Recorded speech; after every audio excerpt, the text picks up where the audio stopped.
They made it look like it's just not, no. No on this one.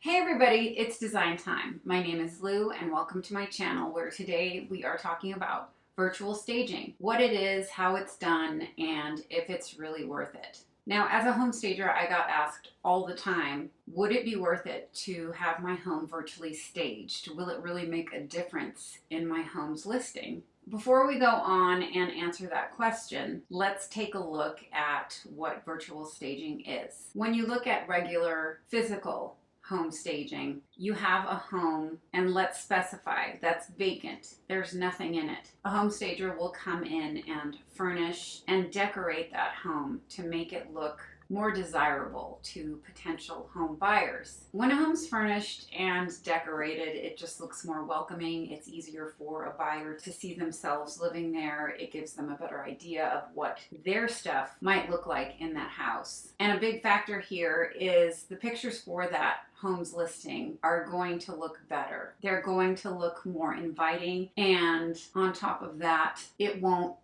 well, be vacant. And a lot of the times when buyers see a home that's vacant, they think that the sellers might be a little bit more desperate to sell because they are already out. Not always true, but physical home staging does help that. Now, on the other hand, you have virtual staging, where it's kind of just like Photoshop. You have pictures of this vacant home and you digitally add furnishings and decor. And while these pictures might look similar to a home that's been physically staged, that's not the case. The purpose for these virtually staged photos is the same as physical home staging, whereas you're giving the viewer an idea of what the home would look like, let's say, if somebody lived in it. Another question I got asked a lot about virtual staging is this something that is going to make the potential home buyer feel tricked? Well, it could. It could, unless you put in that listing, photos are virtually staged. And on top of that, I believe that you should always do a sort of before and after. If you're going to digitally manipulate these pictures, show them the original. Show them the before and the after. It's only fair. Now, I think we're at the point in this video where we can have a little fun and look at examples of virtually staged homes, because there is good and bad. I have a couple of listings that I saved online to show you guys. Now, I'm actually going to have to look at these listings in order to know why I saved them. So I'll tell you as we go along.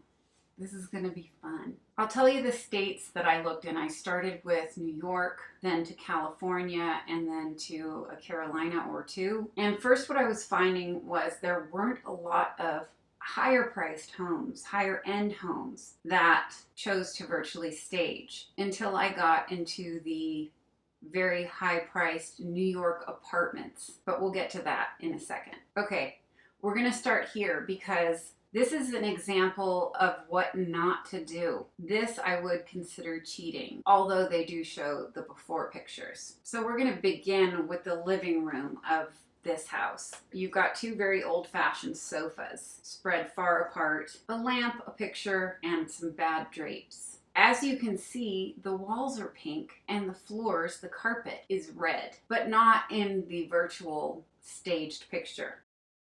You've got two different couches, but they're just as old. They've added a couple of chairs and a coffee table and two side tables. The pictures are still there, as is the lamp, but what has disappeared is the pink wall and the red carpet. They added better drapes, but the whole room is changed by changing the paint and the carpet. I get it. They're trying to show what it would look like if you, the home buyer, did that. But this is kind of where I draw the line. You can't make it a different room. Same room, different angle. You're looking into the kitchen. Very pink walls, very red carpet, very dated kitchen. Now, they liked this remastered photo so much that they used it as the thumbnail for this property. Beige Berber carpet, gray walls, a more modern dining set. I would say that this is a no-no.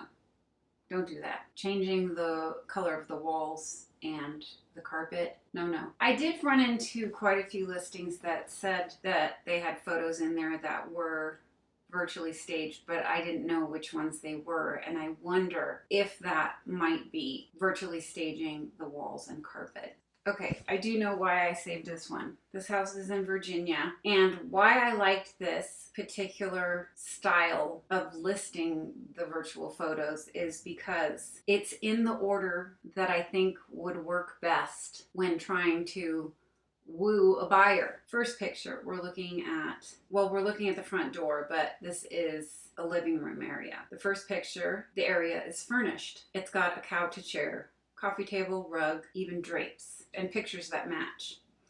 The very next picture is exactly the same. All that happens when you click to go to that next picture, poof, it all disappears. Next picture, dining room. Although I think these chairs look a little bit big and tall for the area, and that happens a lot. A lot of the times, virtual staging can just look like you're adding a cartoon, and it's supposed to just give you an idea. Here's the dining room, dining set, a plant, a couple of pictures, and next photo, poof, they're gone. Now you see it, now you don't. And here we have a view of the living room, the kitchen, and the dining room. Looks great. The furniture all flows from one room to the next. Go to the next picture, poof, it disappears. If you go back again, you can see just what a difference the virtual staging makes. Different living room, furnishings, decor, and poof, they're gone. Bedroom, same thing, you get the picture, pun intended. They even did the basement with a pool table and a couch and a bar area. Poof, they're gone, but you do know what it would look like if you brought your pool table.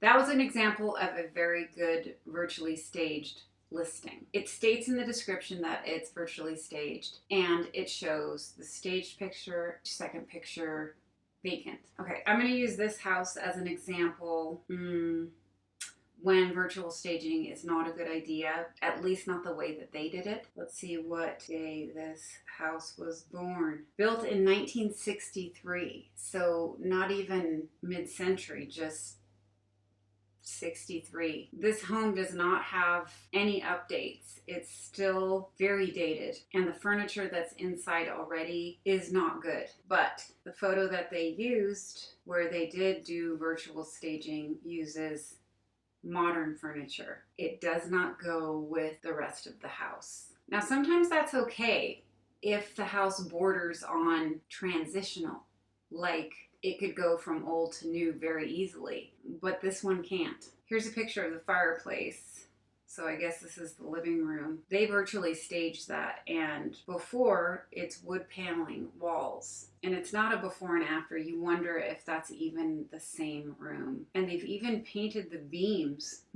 Yeah, no. They made it look like it's just not, no. No on this one. Okay, I'm gonna take us to New York, to a very beautiful $5.5 million apartment. Now, the first picture they show, it's a very modern living room. It's actually staged well. I would say this is probably a better quality virtual staging company that they used.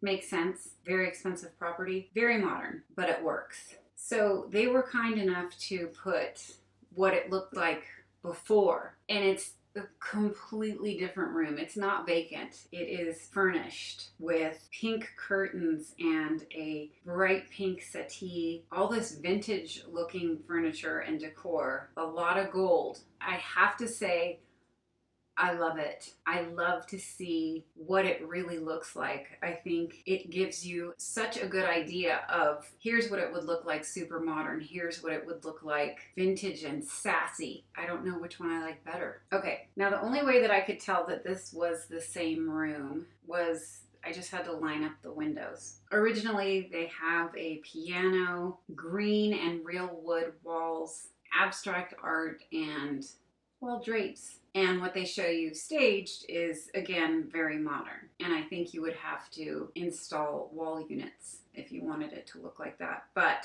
for some reason, I don't know, for this listing, it works. I would live here yesterday. I do have to say they have too few pictures on that listing. Yeah, 11 photos and half of those are outside. Anyway, I thought that was kind of fun. Here's an example of virtual staging where they just used the wrong stuff. We have a maroon, dark orange colored wall, and instead of painting the wall, which would have been such an easy thing to do, maybe not that easy, but they added another bold color with the accents. The accent pillows, the art, and the rug are an aqua blue, and with that maroonish orange, it just doesn't complement the space. Oh, okay. I have to show you guys this one virtually staged photo. I've never seen anything like it. You ready? Ta-da! It's a driveway with a cartoon RV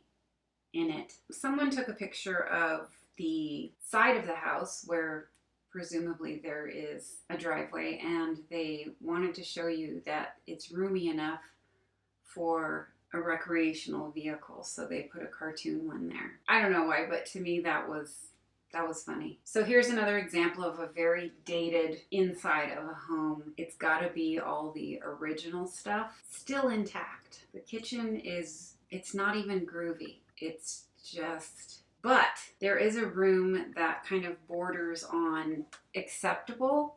And when you add furniture to it that is more modern, well, than you think it could be, it actually does give you a good idea of what it would look like if someone with more updated taste lived there. It's doable. There is potential. Yeah, the rest of the house is very orange and dated. I keep saying dated, but I don't know what else to say. Orange? Wait, I said that. But I'm going to say that the one virtually staged picture that they have in this listing, although too modern, it works. It helps. I think we're done looking at listings. So what did we learn from that? I learned that I think it might be hard for some people to know whether or not virtual staging will help their listing. And I will tell you what my answer usually is when people ask me, is virtual staging worth it? I say, if your other choice is to do nothing at all,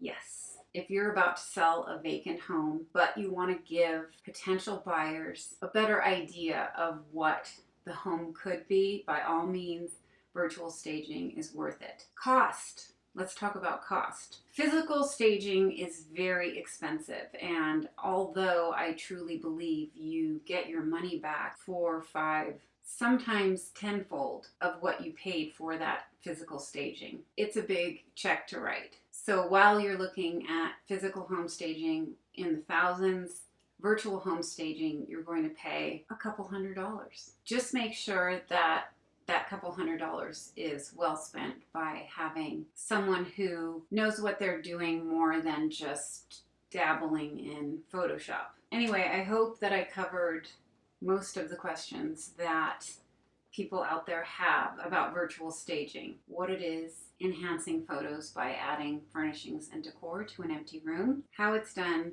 very carefully, how much it costs, a couple $100, and is it worth it? It certainly can be. Anyway, I think that that is it for this video, all about virtual staging, almost all. If you have any questions or comments, put them down below. I'd love to know what you guys think of virtual staging. If you're new to Design Time and have not yet subscribed, please do so down there somewhere, and hit the notification bell so someone will let you know whenever I post new videos. Thank you everybody for watching. I will see you next time on Design Time. Bye.